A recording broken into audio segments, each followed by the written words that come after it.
Et donc, nous allons terminer cette réflexion de 2 journées avant la conclusion qui sera donnée par les 2 organisateurs du colloque, par une réflexion, je pense, plus générale sur, au bout du compte, l'art auquel l'interprétation, le déchiffrement est lié. Et cette réflexion-là nous sera donnée par, justement, l'un des spécialiste vraiment de cette science de l'interprétation, de l'herméneutique dont je vous ai parlé tout à l'heure. Il s'agit de Denis Thoire, qui est directeur de recherche au CNRS, au centre Georg Simmel de l'HESS, ainsi qu'au centre Marc Bloch de Berlin, et qui travaille depuis son travail sur Schleiermacher, l'inventeur de l'herméneutique, qui travaille depuis sa thèse, disons, sur la question de l'interprétation, sur la théorie herméneutique et sur l'épistémologie des sciences sociales. Il y a de nombreux livres de Denis Thoire. J'en citerai qu'un seul, pas nécessairement les derniers, mais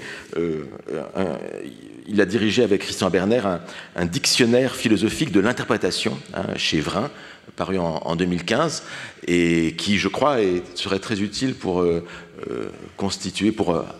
accompagner les actes de ce colloque quand ils seront publiés, justement. Donc, pour réfléchir à cette science de l'interprétation dans laquelle que nous avons frôlé et nous avons parlé pendant ces deux journées. La communication de Denis Thoire s'intitule « Lire, déchiffrer, interpréter », tout simplement, le défi de l'herméneutique. Merci William. Je commencerai en remerciant les organisateurs et William particulièrement de cette occasion. Pendant ces 2 jours, j'ai appris énormément de choses. Alors venant à la fin, j'espère ne pas trop vous décevoir. J'ai un premier risque, c'est que ne présentant pas, étant le premier à ne pas vous présenter de belles images ou de belles citations, je vais vous astreindre à un autre type d'exercice, à vous concentrer sur la parole. On va voir si ça marche. Et venant à la fin, je vais me contenter, en fait, d'un travail de distinction, je dirais un travail philosophique de base. On a pris, et c'était nécessaire pour réunir toutes ces perspectives si riches qui ont meublé ces 2 journées, on a pris le mot de déchiffrement, déchiffrer en un sens souvent très vaste. En fait, on l'a pris au sens des fois de lire, des fois de décoder, parfois de décrypter, parfois de comprendre, parfois d'interpréter. On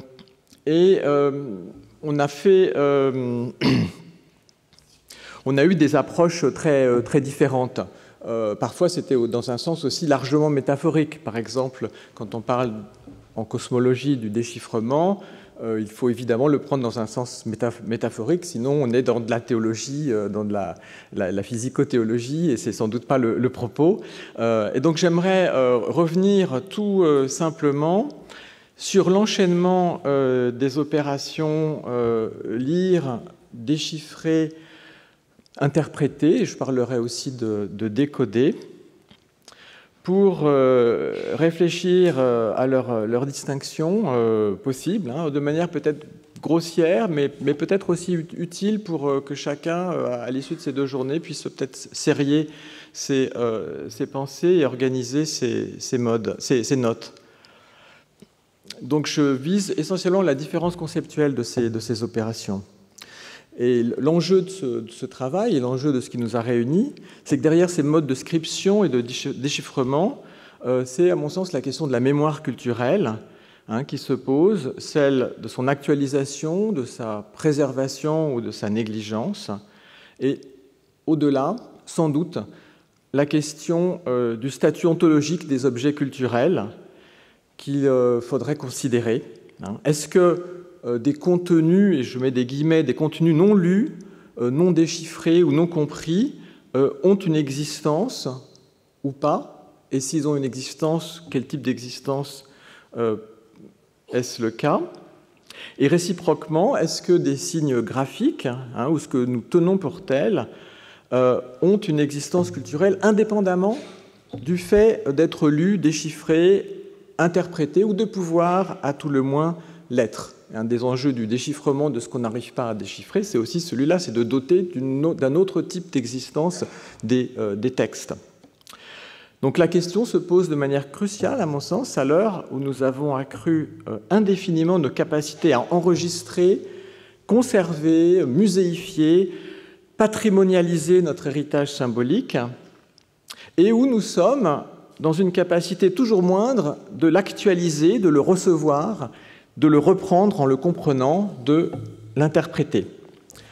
Donc mon propos, ça va être vraiment de suivre ces trois concepts, et je commencerai par lire avec une première distinction qui touchera le rapport de la lecture à l'écriture. Je mets de côté pour l'instant la question de la textualité orale, qui compliquerait inutilement mon propos, mais je voudrais distinguer deux types d'écrits, en suivant cela le linguiste Wulf Österreicher, l'idée d'un calque graphique de l'oral, donc on pourrait dire une mise en écrit, une simple mise en écrit, et puis l'idée d'une scripturalisation, c'est-à-dire quand l'écrit va déployer sa propre logique, c'est-à-dire une logique qui peut faire abstraction du contexte, une logique d'anonymisation, puisque l'écrit voyage, et une logique de réitabilité indéfinie.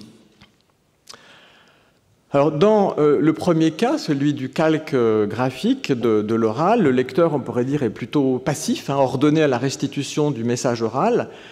C'est un peu ce qu'il advient dans les descriptions de la pratique de la lecture en Grèce ancienne que donne Jesper Svembro, encore dans son dernier recueil paru récemment. Et là, la lecture est plus souvent une vocalisation épilogue, un complément d'un état du langage considéré comme incomplet. Mais dans l'autre cas, confronté à un système de signes autonomisé, le lecteur doit prendre l'initiative.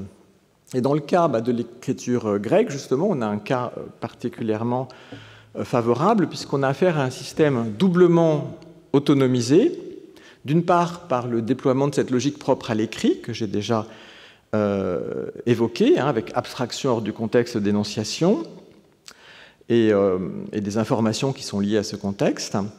D'autre part, par l'usage d'une écriture alphabétique, notant deux types de signes, voyelles et consonnes. La notation des voyelles, qui est une innovation, permet au lecteur de lire, indépendamment de sa compréhension du sens, n'importe quelle séquence écrite. La césure, avec donc la performance verbale, est accomplie dès lors qu'on possède cet alphabet. Pour citer Clarisse Ehrenschmidt, avec l'alphabet complet, lire n'est pas identique à comprendre. La lecture est automatisée, ou, dans les mots de Jean Lassègue, nous avons affaire à une machine à lire.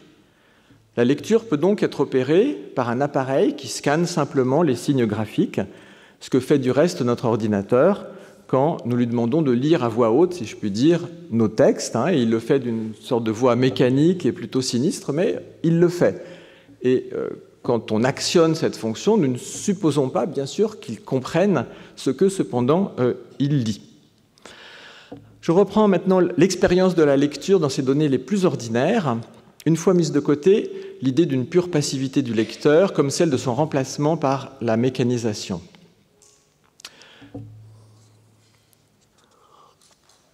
Lire, c'est sans doute d'abord mettre ensemble, recueillir, balayer d'un mouvement une diversité. Du latin legere, ramasser, recueillir, lire des yeux, lire à haute voix, comme nous rappelle le trésor de la langue française, et en passant de legere à legein, logos, en passant du latin au grec, on a bien affaire à un terme pilier de notre fonctionnement symbolique, ce qui explique en partie la remarquable polysémie par laquelle nous avons commencé. La concrétude d'une cueillette, voire d'une vendange, se retrouve dans le Didascalicon de Hugues de Saint-Victor au XIIe siècle, et de façon éparse, métaphorique ici ou là, comme dans ce beau texte de Julien Gracq, tiré des Nœuds de vie parus l'an dernier, que je vous fais partager, car il nous associera, il nous permettra d'associer à l'idée de grappillage une image très, très précise maintenant. Je le cite. « Comme on entre dans les rangs de vignes, lorsqu'approchent les vendanges, soulevant çà et là le pampre pour découvrir, tâter et goûter les grappes, écraser un grain plus ou moins poisseux au doigt, j'ai souvent échantillonner au préalable les livres, surtout les livres un peu gros, rarement trompés en ce que promet la récolte. Le livre dans sa masse n'a pas encore libéré le courant jaillissant de la lecture, que le grappillage a presque tout dit sur la physionomie du cru, ou du moins sur sa teneur en alcool. Bon, lire compris de façon très gestuelle ainsi, correspond donc à un mouvement actif de parcours. Il s'agit de prélever, sélectionner, relever des éléments dans un ensemble, disons, de signes graphiques. C'est donc une activité de synthèse au sens d'abord très très simple de mettre des choses ensemble, de réunir une diversité. Mais que lit-on? Nous parlons de lire dans les intentions de quelqu'un, de lire un comportement ou encore de lire entre les lignes. Mais le ferait-on si nous n'avions pas d'abord lu les lignes elles-mêmes des lignes d'écriture?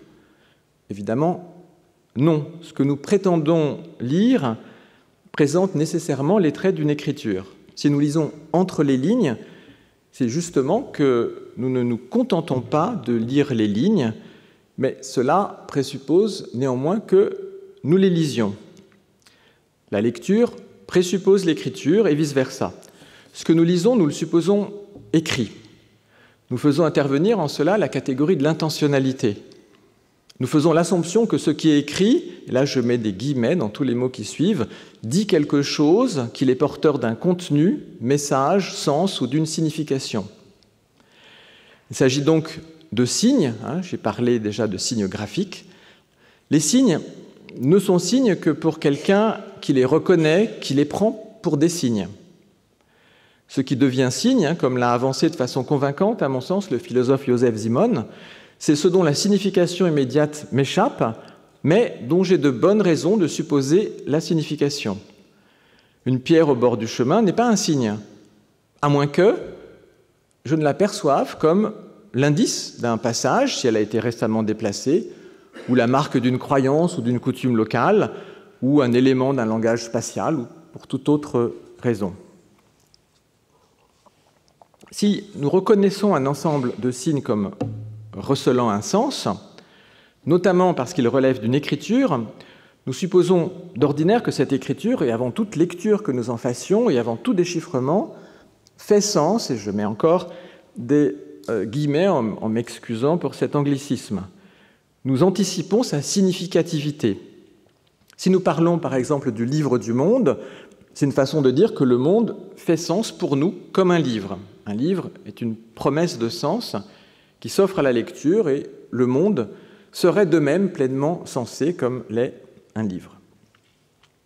Mais si nous lisons ce qui s'offre à la lecture, cela peut correspondre à 3 opérations de nature très différentes et c'est un point sur lequel je voudrais insister.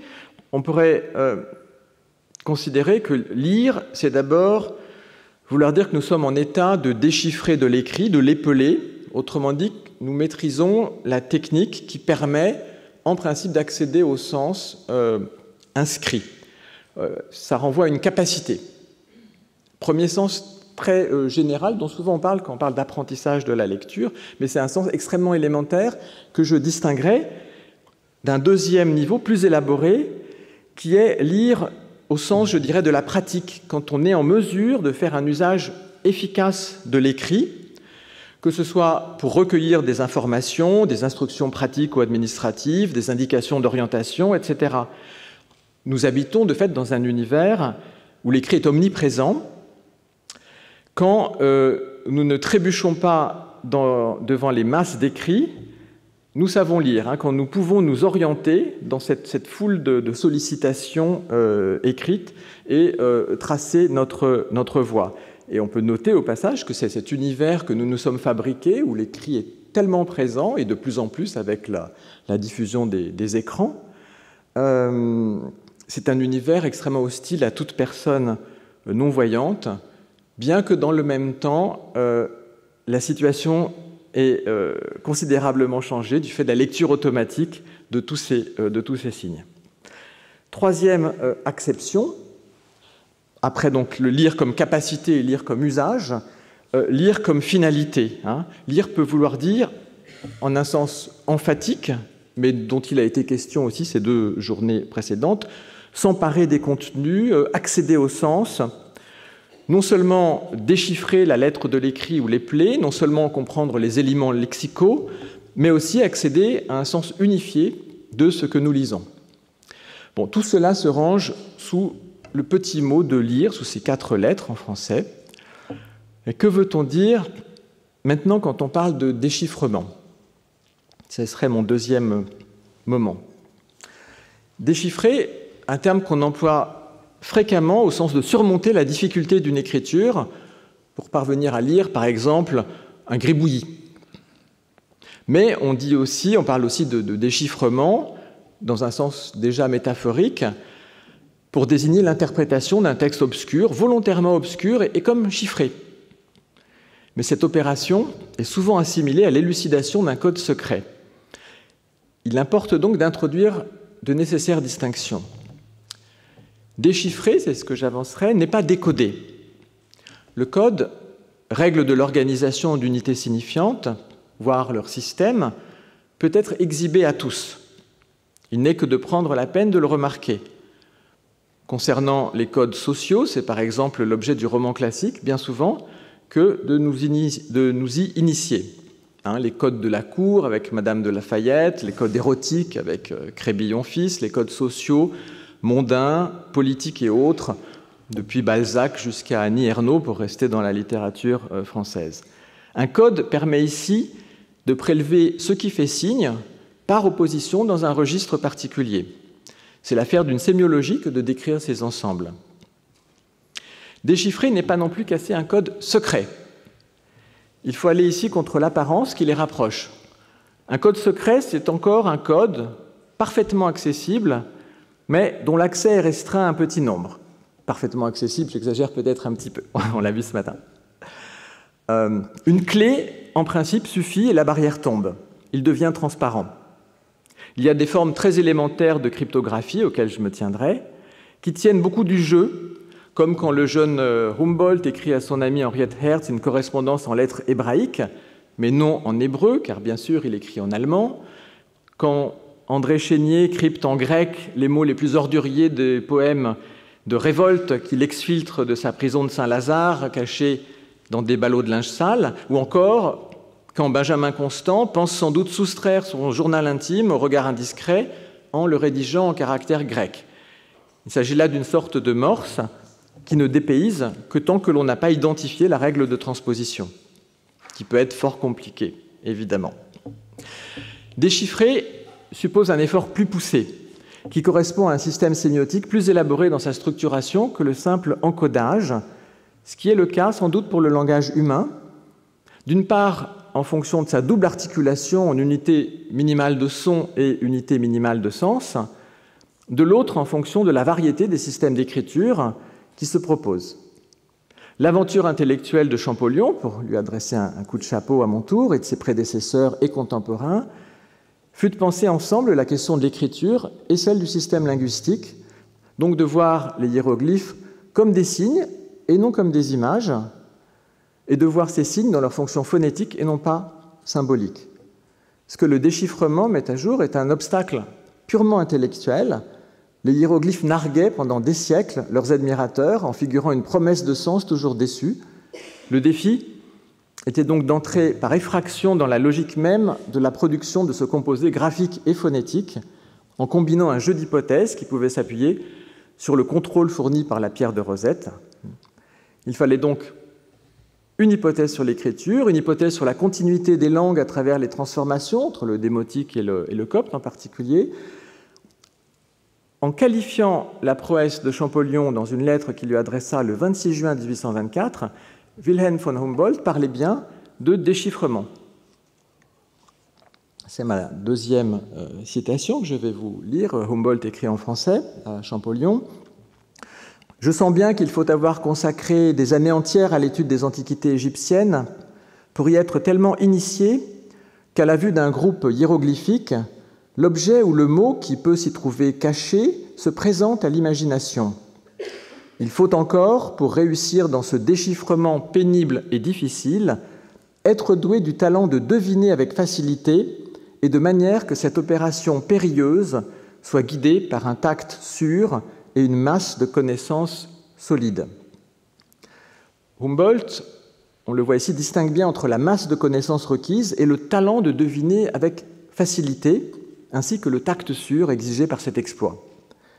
Dans sa lettre, il ne se contente pas de complimenter Champollion, mais il lui adresse aussitôt des travaux pratiques, à partir des matériaux présents à Berlin, la collection Minutoli, intégrée aux collections royales. Cette appropriation s'exprime dans son discours académique sur l'explication de 4 statues égyptiennes à tête de lion de 1824, qu'il publiera après des amendements dus à la discussion épistolaire avec Champollion en 1828. La découverte avait mis à jour un savoir utilisable par un tiers. Nous étions bien dans de la science. Mais ce savoir avait supposé une construction complexe, demandant aussi du tact et du jugement, notamment pour penser l'articulation des 2 niveaux graphiques et phonétiques de la démonstration, le juste usage du démotique et du copte, la conscience des altérations dues au temps, bref, un travail de l'intelligence qui distinguait bien le déchiffrement de Champollion d'un simple décodage. Humboldt avait parfaitement saisi cette différence. Si le déchiffrement des hiéroglyphes n'est pas l'identification d'un code secret, c'est qu'une langue historique n'est pas assimilable à la construction d'un dispositif. Elle ne relève pas d'un dessin. Sa grammaticalité renvoie à une logique propre qui s'est établie au cours de la très longue durée de son usage. Chaque langue se forge ainsi ses propres formes grammaticales, pour prendre une expression humboldtienne, à partir d'un problème commun à toutes les langues et d'un ensemble de solutions phonétiques et syntaxiques qui est loin d'être infini. Déchiffrer une écriture inconnue, c'est en même temps aspirer à comprendre une langue, à reconnaître une langue sous son écriture déconcertante, comme dans le cas des hiéroglyphes. Pouvoir lire une écriture, c'est ce que permet singulièrement l'écriture alphabétique, indépendamment de la connaissance ou de l'ignorance de la langue. Nous pouvons lire ce qui est écrit, mais pas forcément le comprendre. Nous pouvons parfois lire sans comprendre. Autrement dit, nous pouvons décoder. Est-ce là un déchiffrement ? Manifestement non. Le déchiffrement nous donne la possibilité d'accéder au contenu de sens d'une langue donnée. Mais peut-on envisager un déchiffrement de ces contenus mêmes ? C'est ce que je voudrais évoquer dans un troisième moment en réfléchissant sur l'interprétation. Si nous pouvons comprendre une langue, quand nous disons que nous comprenons une langue, nous disons que nous pouvons comprendre ce qui est dit dans cette langue. La familiarité avec son lexique et sa syntaxe nous permet en principe d'être en mesure d'interpréter tout énoncé correctement formé en celle-ci. Cela ne veut pas dire, évidemment, que nous comprendrions tout ce qui s'y dit. Nous ne serons pas arrêtés simplement par les énoncés les plus communs, les plus ordinaires, de ceux qu'on rencontre justement dans les premières années de l'apprentissage d'une langue, mais plutôt par ce qui s'y dit d'inédit. La compréhension, qui n'est pas immédiate, suppose un détour, un effort, un travail. C'est, je dirais, la part de l'interprétation. Part qui accomplit les virtualités de la lecture et, dans une certaine mesure, du déchiffrement. Prise dans sa rigueur herméneutique, l'interprétation, à suivre Schleiermacher, qui a été à l'instant évoquée, elle est d'emblée nécessaire dès lors que nous voulons être sûrs de bien comprendre ce que nous comprenons. Devant la production d'énoncés moyens qui reposent sur la répétition et la continuité, notre effort herméneutique n'est pas considérable. C'est à peine si nous nous rendons compte que nous comprenons quelque chose. En fait, nous vivons dans un monde d'évidence partagée. Ce sont sans doute les troubles de la communication qui rendent celle-ci intéressante, car ils ouvrent soudain à la possibilité d'une autre signification. Alors certains formats rhétoriques, certaines situations ritualisées de prise de parole avertissent l'auditeur qu'il doit tendre l'oreille et ne plus se laisser bercer par le ronronnement ordinaire. L'économie psychique de nos échanges quotidiens suppose que l'on n'interroge pas chaque propos sous toutes ses coutures, ce serait éreintant. Une certaine tolérance pour l'indétermination, pour l'impropriété de nos dires, voire pour l'inachèvement de nos phrases, est nécessaire dans la pratique ordinaire.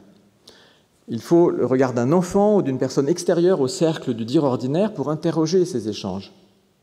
Mais dès que nous dépassons le propos, qu'il soit dit ou écrit, on va dire de consommation ordinaire, il nous faut mettre en œuvre une démarche différente et tâcher de comprendre pas à pas. Plus exactement, il nous faut reprendre la lecture à zéro, recommencer à lire en se déshabituant de ce qui sans doute facilite la lecture ou la compréhension au quotidien, mais aussi l'évite. S'agit-il alors d'un déchiffrement ? Dans le cas de textes délibérément obscurs, mais dont nous avons de bonnes raisons de penser que leur obscurité n'est pas gratuite, mais qu'elle est ordonnée à un dessein précis, il est sans doute loisible de considérer que l'interprétation relève du déchiffrement, ou encore, comme le suggère Jean Bollack dans ses travaux sur la poésie de Paul Celan, du décryptage. Je prendrai ici donc le cas de l'obscurité poétique comme une des possibilités du langage, possibilité qui fait voir peut-être des propriétés de toute expression artistique. Ce qui fait que Jean Bollack a pu être fondé à parler de décryptage et de déchiffrement, c'est le caractère singulier, radical, extrême de la poétique célanienne. Il importe donc de souligner la singularité de cette poétique, donc du poète Paul Celan, poète de langue allemande, ayant vécu au XXe siècle, pour apprécier la portée de l'effort herméneutique sur un cas limite. D'un côté, cette œuvre est écrite en allemand et il suffit en principe de connaître la langue pour avoir accès aux poèmes, au sens des poèmes. De l'autre, elle entretient un rapport polémique avec la langue allemande en se réclamant d'une contre-langue. Plus exactement, il faudrait préciser ici que le geste de la poétique de Celan est sans doute de corriger l'allemand, qui n'est pas resté indemne des malfaçons de la période nazie, mais surtout de contrer, et plus exactement de contredire une certaine tradition lyrique, romantique et nationaliste. En effet, il s'agit de contredire à ce qui s'est dit et écrit dans la langue allemande et non, évidemment, de prétendre renverser la langue elle-même dont le lexique et la syntaxe restent stables, y compris sous les coups de boutoir de cette poésie critique. Si l'on ne veut pas renoncer à interpréter un texte poétique, et c'est ce que l'on fait quand on accorde d'emblée dans une attitude faussement libérale que toutes les interprétations se valent, si l'on ne veut pas renoncer, il convient de s'engager dans l'interprétation. Jean Bollack avance que pour être lu ou compris, je le cite ici, le poème est sa propre clé et il doit être déchiffré à la lumière de sa langue nouvelle. L'obscurité du texte, autrement dit, renvoie à l'hypothèse que le sens est fixé et attend d'être lu et reconnu. La langue poétique, sans cesser d'être de l'allemand, se constitue néanmoins contre les attentes et marque ses directions en se coupant des voies communes et produisant une obscurité pleine de sens.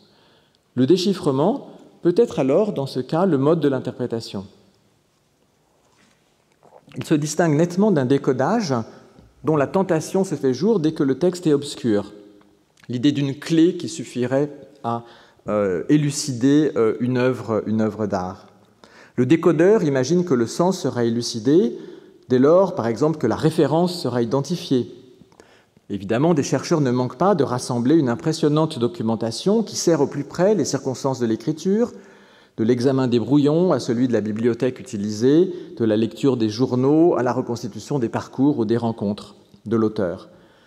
Mais pour utile que puissent être toutes ces données, elles ne le sont que dans la mesure exacte où, si leur convocation est légitime, il pourra être rendu compte précisément de la fonction que le poète leur assigne dans la désignation, à l'intérieur du poème, voire de son langage en constitution. En l'absence de cette perspective, l'amoncellement des informations est vain.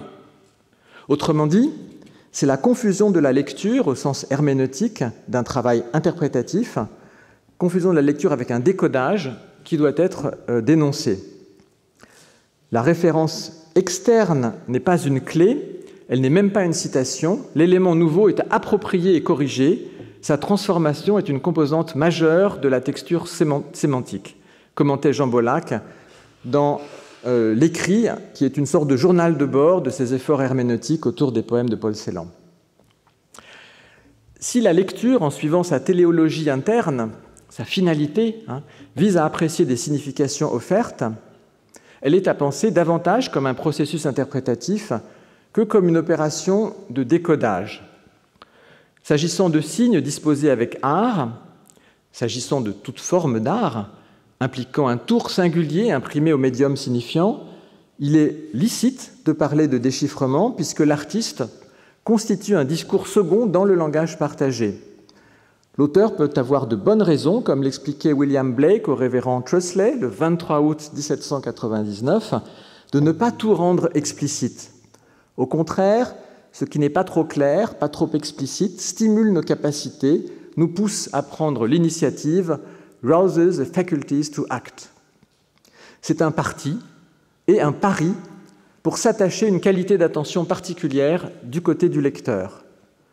Pour cette raison, le déchiffrement ne saurait tenir lieu de tout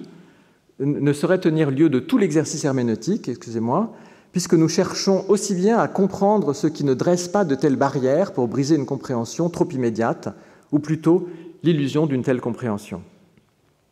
L'herméneutique, mot que je n'ai pas encore beaucoup utilisé, tel que je la comprends, n'est ni la relativisation de toute compréhension au motif que toute serait légitime, ni la réduction de tout signifiant à un signifié unique, comme il lui est parfois reproché par assimilation avec un rationalisme forcément étriqué, mais l'idée de fonder une compréhension par un travail de lecture. Comprendre ce qui se dit dans un code particulier, dans une langue, c'est pouvoir apprécier la différence entre l'usage plat, attendu, neutre de ce code et l'effet de sens produit par un locuteur qui peut aller jusqu'à un arrachement le portant loin des attentes ordinaires du dire, et les dotant pourtant d'une signification particulière issue de la visée artistique. Mais cela n'est pas nécessaire. Il suffit de penser au roman, qui reprend le plus souvent des tournures tout à fait courantes, des façons de parler tout à fait courantes, en leur attribuant dans le cadre de l'œuvre une signification particulière, mais chaque énoncé ne pose pas en principe de difficulté spécifique, ou bien au théâtre, qui est encore plus net, où c'est la pertinence, la fonction, la contradiction des paroles qui fondent le sens en situation, lequel sens ne pose le plus souvent pas de difficulté particulière à être immédiatement compris. Il ne s'agit donc nullement d'un décodage, puisque l'enjeu est de saisir ce qui perturbe le code et qui produit un effet de sens. Ce n'est pas non plus nécessairement un déchiffrement qui ne renvoie qu'aux situations où le langage d'art est mis en avant. Il s'agit cependant de l'accomplissement de la lecture. Pour le dire d'une formule, la compréhension se meut dans l'illusion tant que l'interprétation ne l'a pas assurée. Et c'est pour cela que l'herméneutique, à mon sens, telle serait la thèse que je propose, est requise par la lecture. Je conclus très brièvement et très platement en résumant les points que j'ai cherché à établir. La lecture donc, peut s'entendre depuis un usage laborieux de l'écrit, savoir lire. Un enfant apprend à lire, il sait lire quand il arrive à se confronter à l'écrit, mais de manière encore hésitante, jusqu'à une réflexion interprétative en passant par un usage courant, ordonné à une fin pratique, ce qui est sans doute la plus grande partie de son usage. Le déchiffrement se distingue du décodage en ce qu'il suppose une complexité supérieure dans le système de signes à percer à jour. Ces deux concepts ne sont pas encore l'interprétation, qui remet en chantier, dans chaque cas particulier, un travail singulier pour rapporter des signes à une unité de sens putative. Il peut cependant y avoir une interprétation qui relève en partie du déchiffrement, dans le cas du langage d'art, quand un auteur se constitue, en quelque sorte, un langage propre à l'intérieur du langage commun, mais cela ne peut avoir lieu que dans certaines limites. La finalité immanente de la lecture est l'approfondissement du sens de l'ensemble qui résulte du sens lu, déchiffré, décodé. La réflexion herméneutique suggère que c'est depuis l'interprétation d'ensemble que l'on peut parler de la compréhension, laquelle ne se donne ainsi que provisoirement, tant que le processus de la lecture n'a pas été conduit à son terme. Or, l'interprétation d'un ensemble complexe n'a pas de terme, mais doit toujours être remise sur le chantier. Merci de votre attention.